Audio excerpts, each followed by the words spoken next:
silakan. Nama budaya Bante, izin bertanya. Jadi kalau anatta, tidak ada aku, jadi siapakah atau apa yang terlahir kembali, Bante? Itu Bante, sekian. Yang terlahir lagi adalah potensi karma yang membentuk winyana, yang membentuk nama rupa, yang dipersepsikan secara keliru sebagai yang diri, yang aku. Jadi secara ringkasnya, siapa yang bertumimba lahir, pandangan keliru. Siapa yang mencapai nibbana, pandangan keliru. Jalan ada, tapi si pencapai jalan itu tidak ada.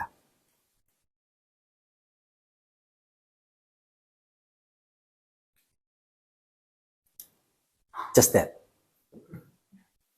Ya Bante. Udah paham belum? Paham Bante. Nah, yang lainnya paham belum?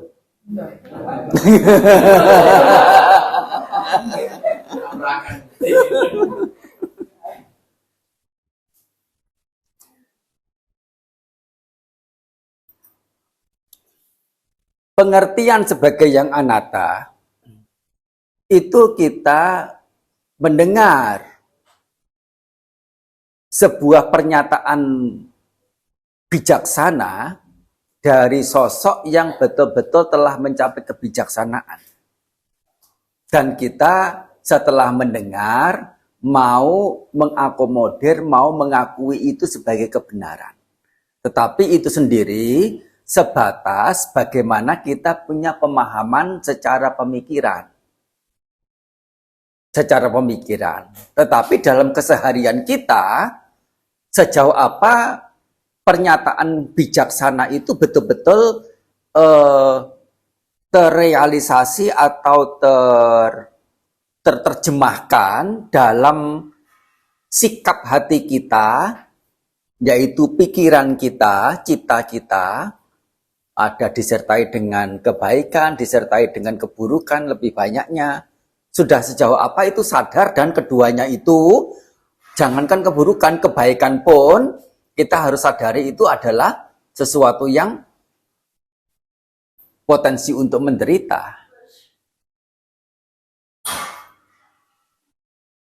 Terlebih lagi, dalam realisasi yang lebih mendalamnya adalah untuk setiap momen pikiran yang selalu ada sannya, yaitu pengerti, yaitu pengenal, pemaham, mengerti, oh ini pisang, oh ini semangka, oh ini kue, oh ini mangkok, oh ini makhluk hidup, oh ini wanita, oh ini tua, oh ini muda, oh ini tembem. Nah, itu sannya yang bermain,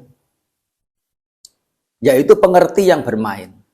Dan sifatnya adalah naluriah, yaitu secara indrawi, jauh dari ciri-ciri pemahaman secara bijaksananya. Apa yang kita mengerti secara bijaksana sebatas pendengaran dan pemahaman, selesai sampai di situ. Itu seberangan atau dua hal yang berbeda dengan praktek keseharian kita yang masih lekat dengan, jangankan pandangan sebagai yang tidak ada diri, pandangan sebagai yang tidak kekal pun masih memungkinkan untuk lengket dalam diri kita. Seperti misalnya biasa kita mendengar dan tidak menyanggah, tidak menyangkal atas sebuah pernyataan. Anda bisa berbahagia di kehidupan ini itu karena pada kehidupan lampau Anda itu telah berbuat banyak kebajikan. Oleh karena itu, sudah semestinya Anda dalam kehidupan ini berbuat baik banyak-banyak agar Anda di kehidupan mendatang bisa berbahagia. Dengan mengerti ini sebagai kebenaran, itu adalah pandangan keliru secara Buddhis. Mengapa? Itu terselip satu cara pandang ekstrem yang menjadi ekstrem utama, yaitu pandangan keliru sebagai yang kekal. Di mana bahwasanya aku di saat ini, dalam kehidupan ini, adalah juga aku di kehidupan lampau yang melakukan perbuatan baik. Dan adalah aku nanti di kehidupan mendatang yang akan menerima hasil dari yang aku sekarang ini lakukan pada kehidupan ini. Dan mengerti seperti ini, itu bertolak belakang dengan doktrin anicca, ketidakkekalan, apalagi tentang anatta. Bagaimana kita tidak mengerti diri, kuku, tubuh, kulit, jantung, otak, apalagi bukan sebagai milikku, aku, diriku.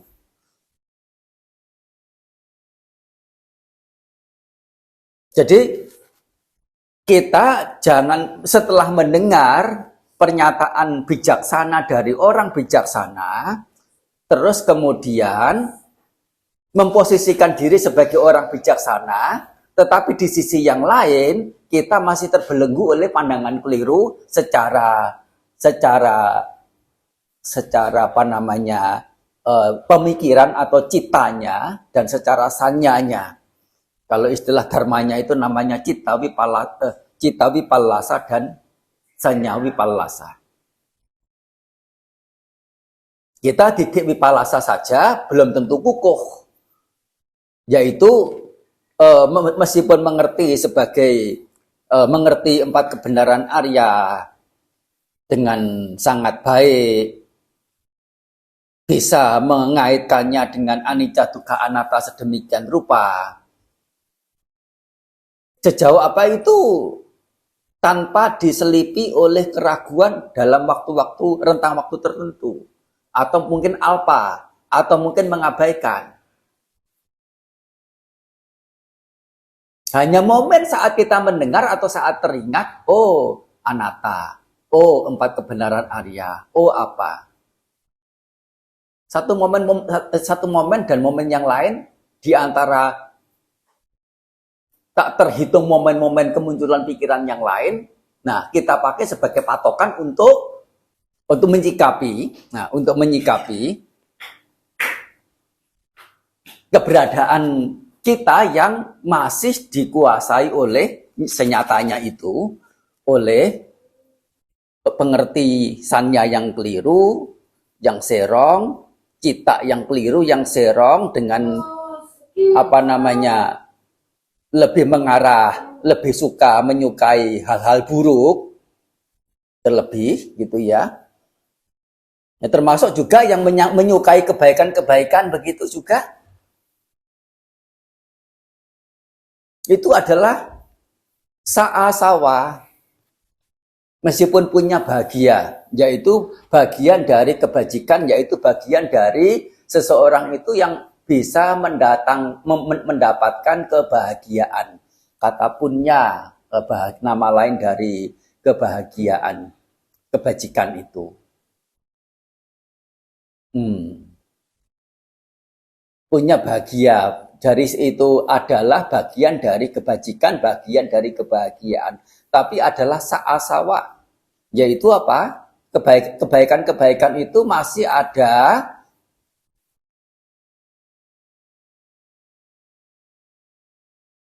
sertaan asawa, kama asawa, ya, bawa asawa dan awija asawa. Kalau mau dirinci menjadi 4 ya ditambah didi asawa sebagai yang ketiga.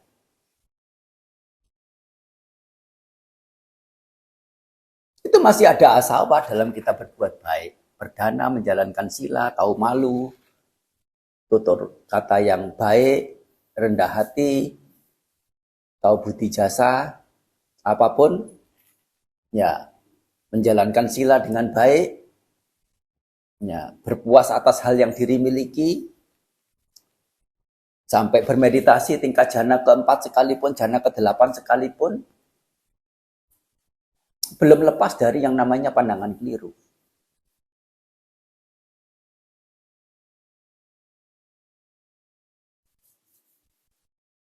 Kembali lagi pada simpulannya, yaitu kita yang berada dalam kondisi terbatas dari sisi pemahaman secara lurusnya, baik secara sanya, secara cita, secara memang bahasa Dharma agak sulit sih ya. Itu tepatnya, tapi kalau disampaikan itu melulu begitu saja mungkin kurang begitu paham ya. Secara sanya, secara cita bagaimana? ah,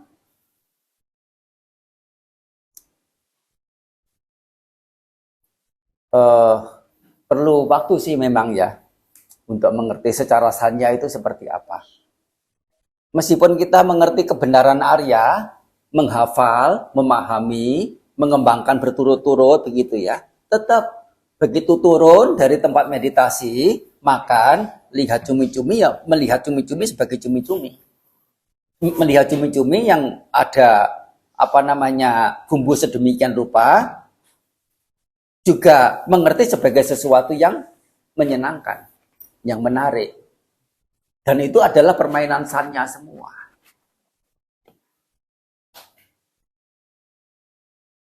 Dan kita terbelenggu oleh itu masih.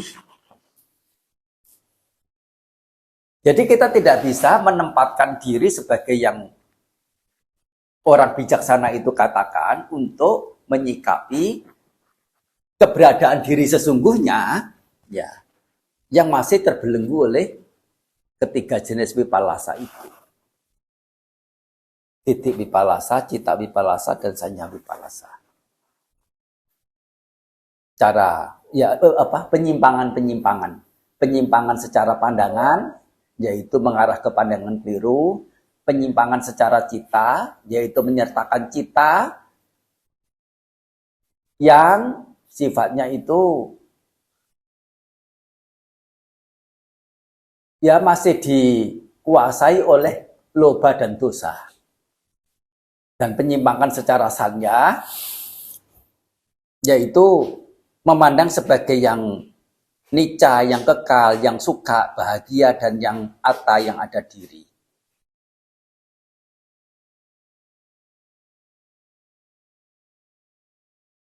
Sehingga dikatakan jalan itu ada, jalan itu berupa dharma dengan panyati. Sama titik, sama sangkapa, sama waca, sama kamanta. Ada di situ. Jalan menujunya ada. Tapi si penempuh jalan tidak ada. Oleh karena apa? Sesungguhnya yang sedang menempuh jalan itu sesuatu keberadaan, yaitu satu onggokan yang selain anicca dan dukkha adalah anatta, tidak ada diri. Kenyataannya adalah demikian itu. Jadi kalau tidak ada diri, kosong, semu, tidak berpemilik di luar kuasa, siapa yang berjalan?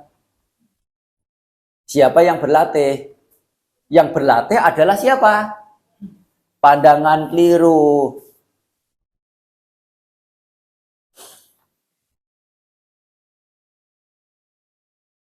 Hanya saja bekal pandangan keliru yang juga disertakan juga nilai-nilai kebijaksanaan secara titik, secara cara pandang benar, selangkah demi selangkah, setahap demi setahap. Nah, masuk pada tingkatan spiritual lebih tinggi, sampai akhirnya lebih intensif, lebih durasinya lebih sering lagi, Sehingga sampai pada momen atau pada situasi setiap momen kemunculan cita pikiran itu ya telah diwarnai oleh pandangan yang benar baik secara titik cita maupun sanya itu baru dikatakan sebagai ya orang yang telah tuntas dalam pelaksanaan kehidupan luhurnya.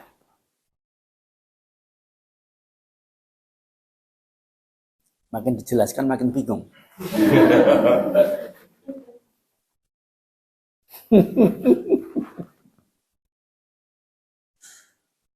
Ada pertanyaan lanjutan tentang hal ini? Belum puas, silakan. Ya, silakan jawab sendiri juga.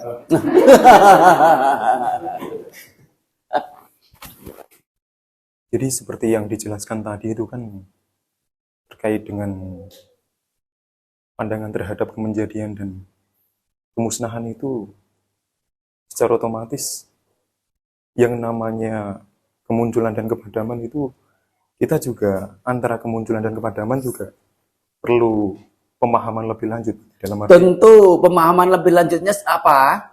Tidak menganggap kemunculan sebagai kemunculan, tidak menganggap kepadaman sebagai kepadaman. Soalnya dengan menganggap kemunculan sebagai kemunculan, sudah terselip secara tanpa sadar, ikut di sana itu adalah pandangan sebagai yang ada diri terhadap atau atas kemunculan. Bahwa kemunculan itu ada diri, ada inti dalam kemunculan, ada diri dalam kepadaman. Harus sampai ke situ. Menganggap anicca sebagai sesuatu yang anicca, dalam arti anicca itu ada inti, itu juga memungkinkan terjadi pada seseorang, dan itu adalah pandangan keliru. Kemunculan kepadaman itu kan nama lain dari anicca kan ya.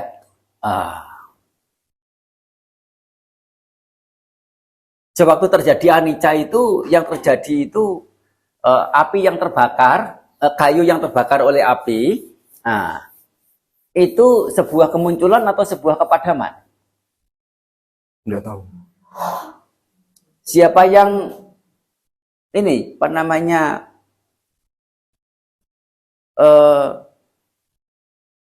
mengerti bahwa itu adalah kepadaman?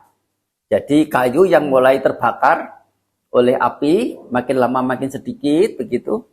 Itu proses kemunculan atau kepadaman?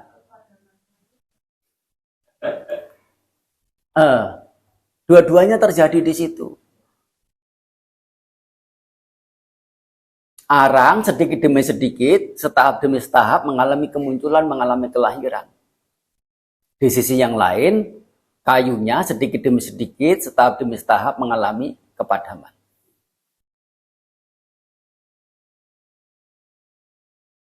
Dan sesungguhnya yang namanya anicca itu real tidak?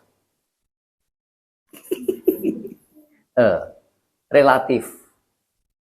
Dan itu hanya sebutan saja tentang anicca. Soalnya semuanya itu kalau mau ditilik lebih dalam lagi, keberadaannya itu adalah ya secara ultimate-nya, secara hakikinya itu adalah ketidakadadirian, dalam arti itu semu, kosong, tidak berpemilik dan di luar kuasa.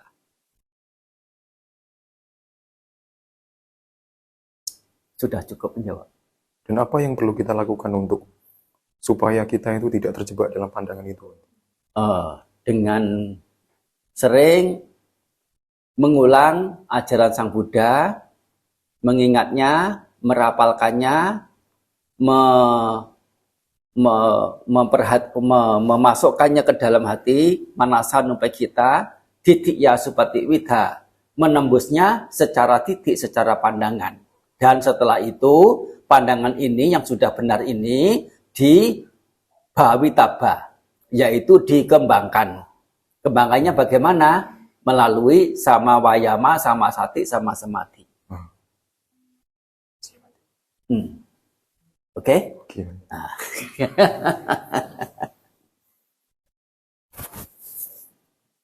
Cukup ya? Nanti lama-lama jadi sesi ceramah satu.